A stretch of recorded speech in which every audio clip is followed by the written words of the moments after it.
Students, पूर्ण संख्या क्या होती है? चलिए हम लोग इसको समझते हैं। तो स्टूडेंट्स, आप लोग सबसे पहले प्राकृतिक संख्या क्या होती है, जब इसको समझ जाओगे तो पूर्ण संख्या आपको आराम से समझ में आ जाएगी। तो सबसे पहले हम क्या बताएंगे आपको? प्राकृतिक संख्या। आप देखिए, प्राकृतिक संख्या क्या होती है? जो हमारी गिनती की संख्याएं होती हैं। जैसे आपसे कहा जाए कि आप गिनती पढ़ो, तो आप क्या पढ़ोगे? हमने आपसे कहा आप गिनती सुनाओ, तो आपने गिनती सुनाना शुरू किया तो क्या सुनाओगे? 1 2 3, भाई 1 2 3 4 5 6 7 8 9 10, आप यही सुनाओगे। तो यही हमारी क्या है? यही हमारी प्राकृतिक संख्या है। ठीक है, ये हमारी प्राकृतिक संख्याएं हो गई।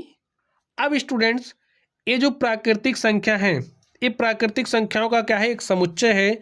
इसको हम n से प्रकट करते हैं, n से दिखाते हैं। ये जो प्राकृतिक संख्याओं का समुच्चय है, जब इस समुच्चय में हम जीरो को शामिल कर लें, जीरो प्लस प्राकृतिक संख्या, जब इन प्राकृतिक संख्याओं के समुच्चय में जीरो को शामिल कर लिया जाता है तो स्टूडेंट्स, इस प्रकार संख्याओं का जो संग्रह, जो समुच्चय आपको प्राप्त होता है, उसे पूर्ण संख्या कहते हैं।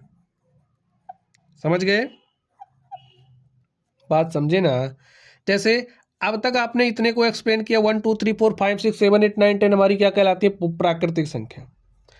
अब जैसे आपने जीरो से पढ़ना शुरू कर दिया गिनती, 0 1 2 3 4 5 6 7 8, ऐसे चले जाइए, 9 10 11 12 13 14, जहाँ तक जा पाओ, ये सब आपकी पूर्ण संख्या है।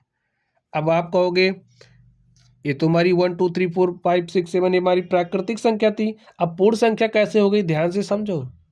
देखिए, ये जो भी आपकी पूर्ण संख्याएं हैं, जीरो को जब आप इसमें से हटा दोगे तो आपको प्राकृतिक संख्या मिल जाएगी।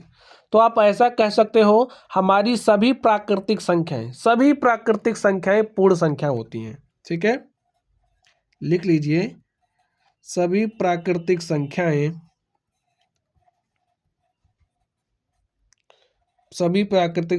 पूर्ण संख्या होती है। ठीक है, लेकिन सभी पूर्ण संख्याएं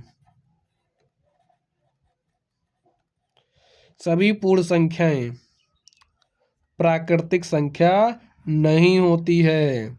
इस बात को दिमाग में बैठा लो। ठीक है, अब जैसे देखिए, इस बात की पुष्टि कर लेते हैं। हमने क्या कहा? सभी प्राकृतिक संख्याएं पूर्ण संख्या हो। तो देखिए, पूर्ण संख्या के संग्रह में आया तो सभी प्राकृतिक संख्याएं इसके संग्रह में आ रही हैं। ठीक है ना? सभी आ रही हैं, सभी प्राकृतिक संख्याएं आ रही हैं, तो सभी प्राकृतिक संख्याएं क्या होती हैं? पूर्ण संख्या होती हैं। लेकिन क्या आप इसका उल्टा कह सकते हो कि सभी पूर्ण संख्याएं प्राकृतिक संख्या होती हैं? जी नहीं भाई, जीरो हमारी प्राकृतिक संख्या नहीं है, इसलिए हम ऐसा नहीं कह सकते। तो आप लोगों ने प्राकृतिक संख्या क्या है इसको तो समझ लिया। हमारा टॉपिक था पूर्ण संख्या है, तो पूर्ण संख्या को भी अब आप लोग अच्छे से समझ गए होंगे। ठीक है, तो चलिए आप लोग पढ़ते रहिए। Thank you.